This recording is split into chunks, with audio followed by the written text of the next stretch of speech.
Salut mon Alex, alors, pas trop fatigué? C'était un beau week-end. Ah, un bon week-end. Ouais, comme on les aime. Hein. Oui, un viaduc. Hein. J'espère que vous en avez profité autant que nous. En tout cas, bienvenue. Chez les tontons, on est ravis de vous retrouver. Hein. Toujours moi Julien pour les fondamentaux. Et Alex, côté technique, donc toujours un petit pouce bleu si vous pouvez, un petit abonnement pour ceux qui ne l'ont pas. Même les commentaires. Ah oui, on adore. Se régale avec vos commentaires. Plaisir, hein, toujours. Et comme tu dis, n'oubliez pas les abonnements, ça nous aide beaucoup et vous ne raterez rien. Et c'est vrai qu'aujourd'hui, t'as l'air en forme. Hein. En plus, on a des choses à dire. Ah ouais, il y a du lourd. Il y a du lourd. Il y a vraiment du lourd. Regardez bien jusqu'au bout. On va commencer par. Bon, alors voilà, phase D ou pas, côté Bitcoin, hein, on en parlait, côté Wyckoff. Si vous nous suivez, vous savez qu'on est sur de la réaccumulation selon les tontons. Oui. On va vous sortir des éléments et des graphiques qui vont vous asseoir bien confortablement sur le siège en vous disant « Oh, ils ont bien bossé les coquins !» Oui. Et puis il y aura notre JP Morgan, dis donc, le coquin. Oui, qui est un peu anti-Bitcoin, on va voir ce qu'il fait, peu en douce. On aura notre Ether, son jour viendra ou pas alors? Bah, espérons, et on finira par Unchain My Heart. Ah, c'est bien ça. Niveau technologie, on est exceptionnel, hein, vraiment. On se sentait obligé de vous faire une petite blague de boomer. Voilà, exactement. Avant de passer aux news de la semaine, n'oubliez pas si vous le lien Linktree, hein, toujours. Hein, qui réunit tous nos réseaux sociaux en un, Telegram. Avec notre partenaire Blofin. Tout à fait. Et qu'est-ce qui nous fait donc pas ce week-end le Blofin? Parce qu'il y a un gros événement, comme vous le savez, au niveau foot. Et ils ont fait franchement un truc carton. Ouais. Alors j'étais pas du tout au courant, ils m'ont fait la surprise. D'habitude on travaille ensemble pour savoir qu'est-ce qui serait sympa à proposer à la communauté. Alors là c'est simple, on a une compétition qui va durer 19 jours à partir d'aujourd'hui et on peut gagner énormément de choses, beaucoup plus simplement que le dernier contest où la Rolex, il fallait quand même envoyer du lourd pour la gagner. Là c'est très simple, vous avez deux façons de gagner avec cette compétition. La première, c'est simple, vous pariez entre le BVB ou le Real Madrid. Voilà, hein, bon, ça c'est... Alors moi, vous le voyez, j'ai déjà fait mon vote. Très bien, très bien. Ça c'est voilà, fait. On voit il est de quel bord, etc.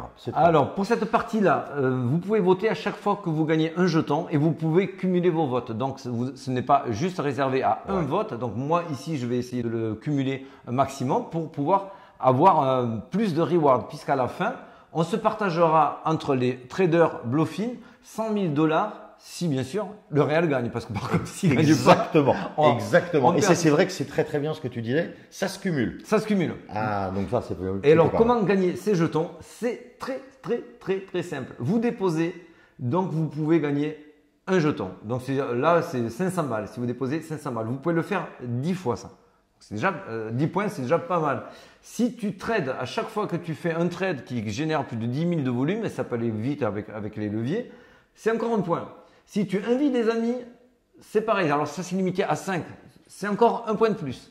Et donc là, on peut cumuler et surtout tourner la roue. Hein. J'adorais moi tourner la roue quand j'étais jeune. Le million. Mais bon, c'est pas Alors, si vous décidez de ne pas mettre tous vos jetons sur le vote de la finale, vous pouvez les mettre sur cette roue. Exactement. Et toi, t'aimes bien, hein? Et on pourrait gagner jusqu'à un ticket de finale, on peut gagner 0,1 Ether, etc. Bon, bref, vous le voyez. Hein. C'est quasiment presque tout le temps gagnant. Alors, ça va de 5 $ en gagnant. Mais comme tu l'as dit, un ticket de finale pour... C'est sympa, hein? C'est super. Ah, voilà, hein. Donc ça, c'est grâce à notre ami Blofin qu'on remercie. Ouais, merci à eux. Et on va passer maintenant, on bosse un peu? Allez, on y va, on y va.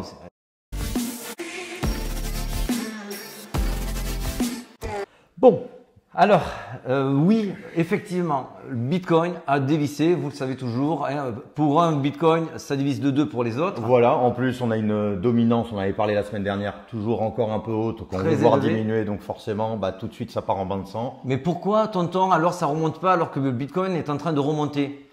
Bonne question que tu m'as pas posée. C'est vrai. Et pourquoi alors? Vous savez effectivement que quand le Bitcoin dévisse, là, c'est par contre immédiat. Les altcoins. Tout le monde dévisse. Et puis ça saigne. Hein. Ah oui. Oui. Ça c'est forcément parce que c'est le plus puissant. Hein. Imaginez-vous le plus puissant forcément qui fait. Alors que quand c'est le Bitcoin qui remonte, ça va les faire monter. Mais s'il y a une trop forte dominance, on va les voir moins monter. Ça va être, voilà, il y a une inertie qui est un petit peu plus pesante et du doute aussi qui rentre dans l'esprit des gens qui fait qu'ils réinvestissent pas aussi systématiquement. C'est vrai, d'ailleurs, on le voit même aussi sur Twitter, il y a beaucoup moins de « Ah, je vais rebuy the dip, buy the dip ». Oui, parce qu'en fin de compte, à un moment, tu vas pas t'acheter 150 dips. Mais il y a peut-être quelqu'un. Oui. La mèche blonde. La mèche blonde qui pourrait arriver, qui pourrait changer. Alors, on en a parlé un petit peu en off. C'est pas quelqu'un qui forcément est le plus grand fan. C'est quelqu'un qui est opportuniste. Ah oui. Il avait déjà fait ses NFT, oui. etc. Donc, si ça va dans le bon sens, qu'on peut gagner Tiens, de l'argent, etc. Regarde le mal alpha là, je te le mets le mal alpha là. Exactement. Donc, lui, il ira forcément là où il y a un peu d'argent, là où il y a la nouveauté. Et forcément, etc. Biden est contre de manière générale, avec Gensler et la SEC, on le sait. Donc lui, électoralement parlant, il a tout intérêt à proposer quelque chose D'opposé. Voilà, c'est très bien le faire. C'est très bien. Et comme tu le disais, il a quand même une sensibilité puisqu'il a déjà gagné de l'argent avec les NFT. Allez, on enchaîne, on continue direct avec notre JP Morgan. JP Morgan. Ah ouais, Alors, qu'est-ce que tu as envie de me raconter alors, sur JP Morgan, c'est simple. JP Morgan, Jimmy Dyson, le patron, est anti-Bitcoin. Sauf qu'en douce. Ah, il a hurlé, hein, de longue date. Ah, de longue date. Et c'est vrai qu'en douce, il a quand Qu'est-ce même qu'il a fait en douce, dépensé 770 000 $. Pour dans les ETF spot. Ouais. Donc voilà, il a dit, on petit teste un petit peu. test. Surtout, ce qui est le plus révélateur, c'est que ça s'est fait en catimini. Ce qu'il y a, c'est que JP Morgan, il a peut-être pas trop compris le principe de la blockchain. Le catimini, ça existe jusqu'à ce qu'on ait son adresse, quoi. Voilà, exactement. Après, on te flique.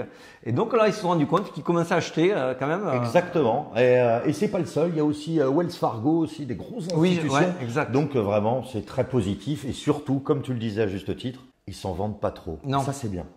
Non, et ça c'est aussi pour nous un tournant. À partir du moment où les plus réfractaires y vont, c'est qu'il y a quelque chose qui se passe. Voilà, il y a des discussions en interne peut-être avec certains, BlackRock ou autres. Bon, voilà, forcément, ils ont une autre force de persuasion que nous. Hein, oui, on est souvent sur l'adage, je veux pas être le dernier con à y aller, quoi. C'est pas faux. Bon, ben on continue avec le petit dossier Ether. Voilà, Ether, hein, parce que c'est toujours bien. Alors on va regarder au cœur de notre ami Ether. Ce site, on vous en a déjà parlé, Ultrasound Money. Grosso modo, ça résume pas mal de choses sur la TVL, le stacking, etc. Et c'est vrai qu'on voit qu'il y a une augmentation de 9% de stacking sur Ether, des grosses institutions, etc. Ce qui montre les frais, les frais, les chutes, l'offre déflationniste. Bref, vous voyez, il y a un cocktail. Aujourd'hui, sur les fondamentaux, on est sur du lourd. Ah, c'est très lourd. C'est très lourd, ça bouillonne hein, là, du côté de chez Ether. Alors, les anti-ETH vous diront, oui, le problème, c'est la centralisation ou le manque de décentralisation. Oui. On est d'accord. En revanche, sur tout le reste, les amis, aujourd'hui, tu fais des transactions sur du Layer 1, c'est 25 centimes. Ouais. Si c'est encore trop cher, tu vas sur les Layer 2, c'est encore moins cher, c'est peanuts. Et les autres, ils vont pas tenir parce qu'à un moment donné, tu as de la sécurité, tu as de la rapidité. Voilà, tu vois, il y a de plus en plus, voilà, on va les dire traders professionnels, très gros les traders professionnels, bien sûr, qui accumulent, qui stackent. Donc ça veut dire qu'on croit au projet, sinon ils ne le feraient pas. Là, on est déflationniste très vite dans les prochains mois. Ça, c'est ce que ça vous montre. On vous montre que c'est les burns. Donc le burn, ça c'est souvent super, mais ça montre le côté déflation. On voit aussi que la TVL augmente massivement aussi. Les résultats, on l'a pas encore mentionné, vous pouvez le checker sur Token Terminal Financial Statement. Ça bombarde, ça ramène beaucoup d'argent tous les mois. Je crois que le mois dernier, c'était dans les plus de 200 millions de dollars, ce qui est énorme. Là, la TVL, c'est-à-dire l'argent qui est stacké, ne fait que augmenter, vous voilà. voyez. Hein, donc ça veut dire que les gens ont confiance, on va dire, dans ce projet. Surtout. Et l'open interest. Ah oui, en plus ça c'est du côté option, c'est-à-dire que c'est des très très gros bonnets, etc. Qu'est-ce que vous pouvez voir? Vous voyez qu'il y a un grand regain un engouement, on va dire, hein, sur Ether en ce moment. Sur Ether. Donc là, on parle des gros bonnets qui viennent se positionner. Et ce qu'on voit maintenant par rapport aux autres options trimestrielles, c'est que l'ETH, ces options sont vraiment bien plus sollicitées. Hein. Mais bravo, mon ami, c'est exactement le mot que je cherchais. Ah, tu m'aides bien. Allez, on continue. Bon. On n'est pas sorti quand même, on n'a pas le cul sorti des ronces. Non, parce que ce qu'on veut voir, c'est un flip entre Ether et Bitcoin. Donc là, c'est vrai qu'on arrive maintenant, on creuse. Hein. Oui, alors historiquement, à chaque fois, on arrive à faire rebond. Mais je ne vous cache pas que pour l'instant, on aimerait voir l'ETH face au Bitcoin performer. C'est pour ça qu'on vous a mis la paire ETH face au BTC pour se rendre compte que si ça monte, ça veut dire que ETH est plus puissant, reprend de la force sur le Bitcoin. Et c'est ce qu'on veut voir parce que c'est le petit second qui va nous amener nos chers altcoins à augmenter aussi. Sans ça, on ne pourra pas monter. Voilà, vous avez Bitcoin qui est la grosse locomotive et après il y a la petite locomotive à altcoin qui s'appelle Ethereum, comme tu viens de dire. Et cette petite locomotive-là, on a envie de lui mettre du charbon en ce moment. Ouais, on va pas se cacher. Même des coups de pied au cul. Hein. Mais on vous l'a montré juste avant. Ça build, ça travaille, on ne vous l'a pas montré, il y a aussi des développeurs qui arrivent massivement. Ah oui, il y a eu plus de 14% en plus de développeurs, il y a de l'activité aussi encore bien plus soutenue que les mois passés, bref, ça build, ça continue, ça construit. Ça va venir, ça va venir. Et quand ça viendra, on le verra où? On le verra ici premièrement.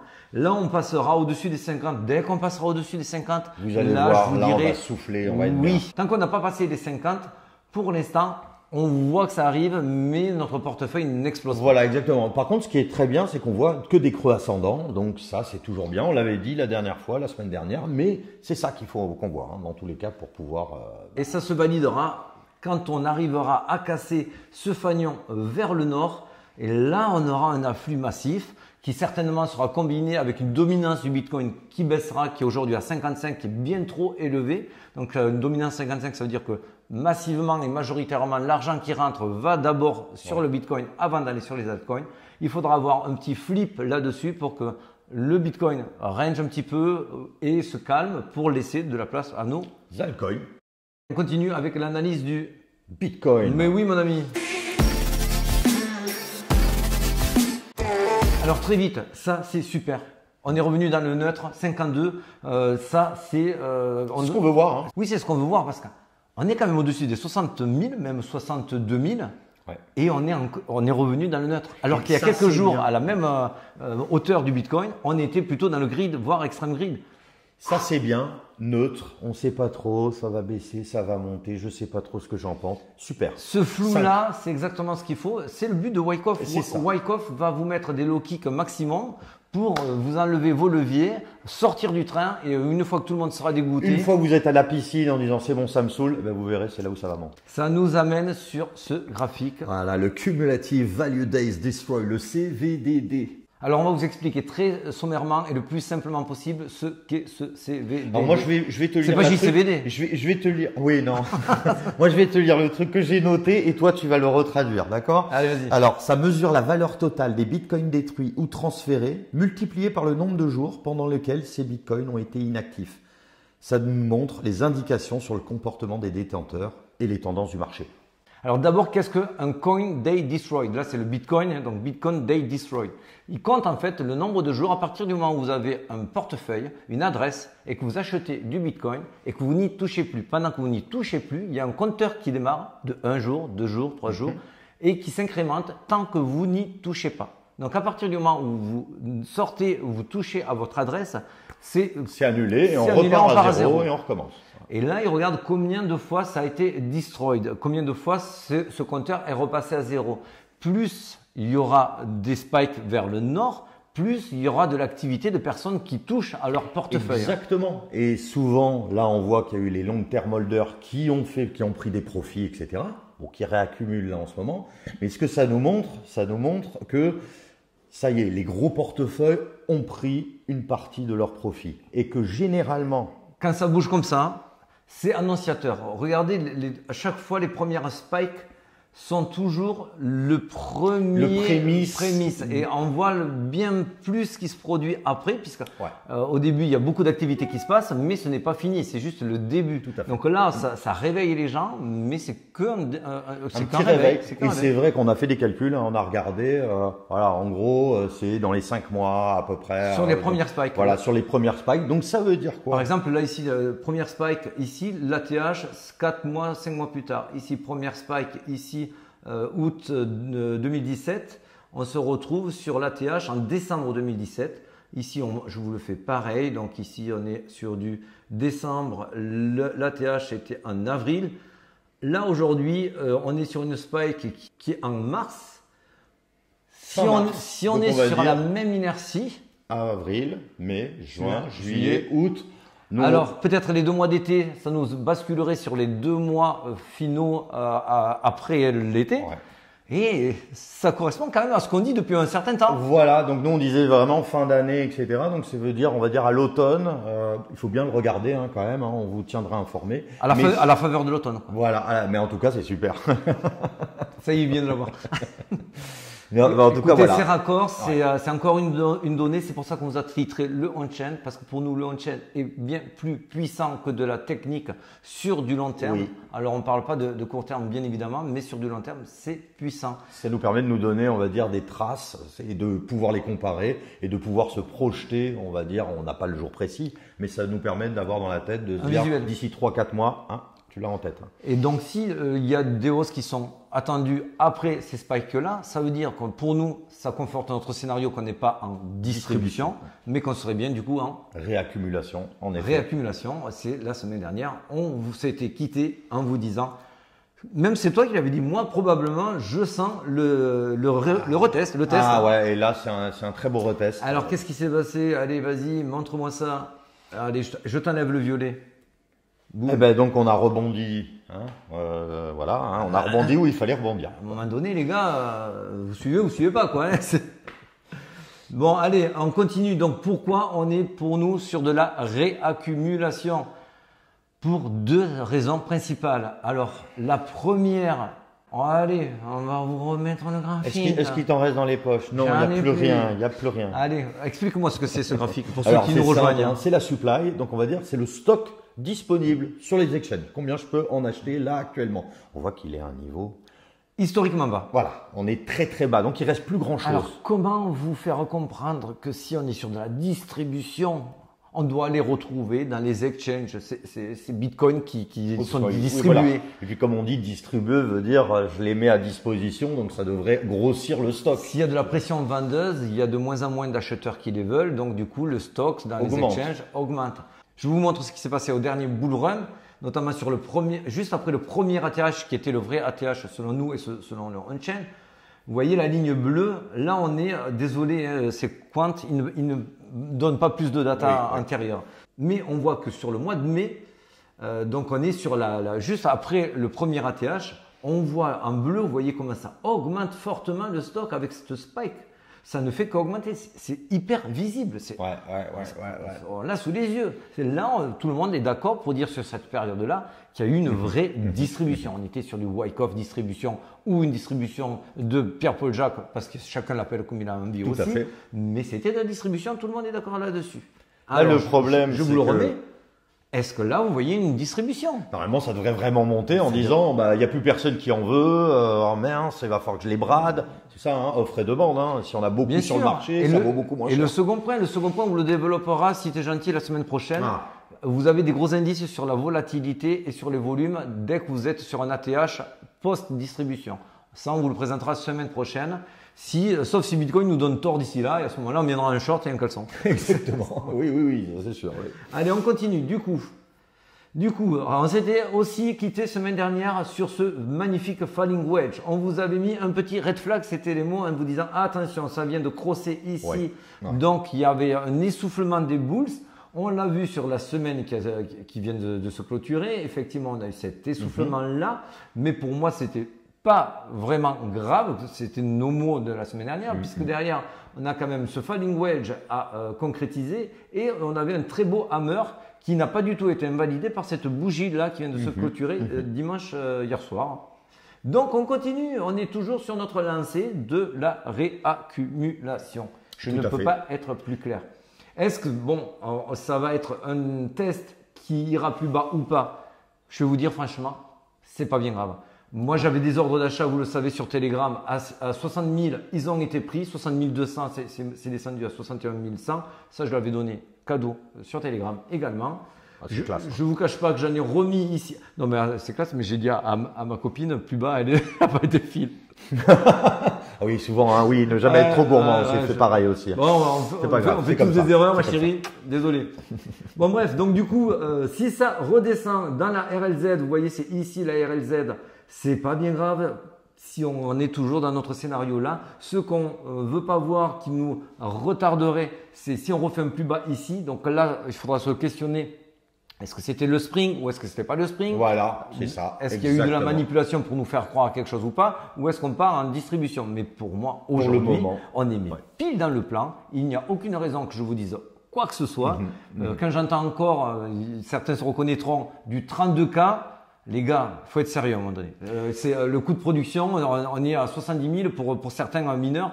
Croyez pas qu'ils. Et en plus, ils ont 75% maintenant. Apparemment, ils gagnent à partager, surtout en transactions.